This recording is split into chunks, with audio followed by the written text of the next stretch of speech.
Good day everyone, I'm Engine Cadet Lapasigi, and our topic for today is the 4 laws of thermodynamics.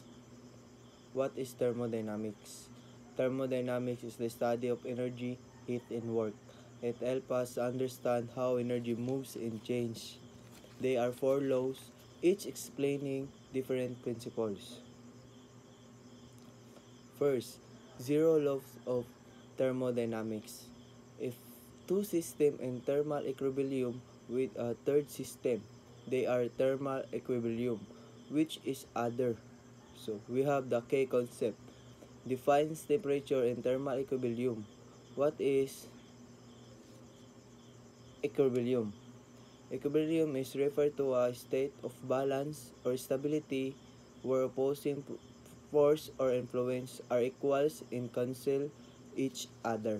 So, in real life application, thermometers they measure temperature by reaching thermal equilibrium with the body or object. So, the first law of thermodynamics or the also called law of energy conservation. Energy cannot be created or destroyed, only transformed from one to another.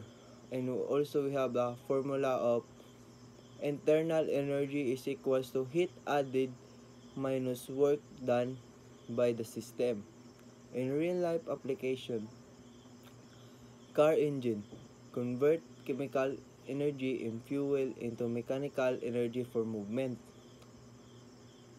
And the second law of thermodynamics, heat naturally flows from hot object to cold ones, not the other way around unless external work is done.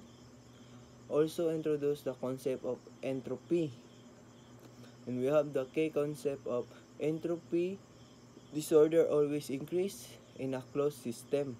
Like in real life application is refrigerator removes heat from inside and release it outside using work electricity.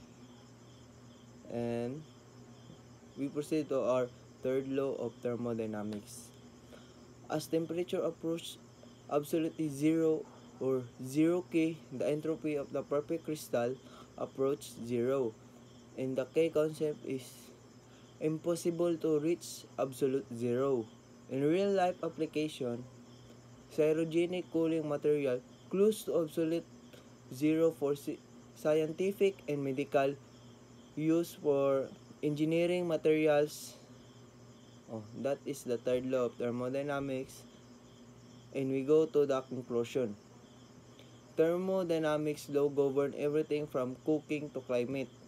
Understanding them help in science, engineering, and daily life. They show us how energy powers in universal or how energy converted in our system. So that's all. Thank you.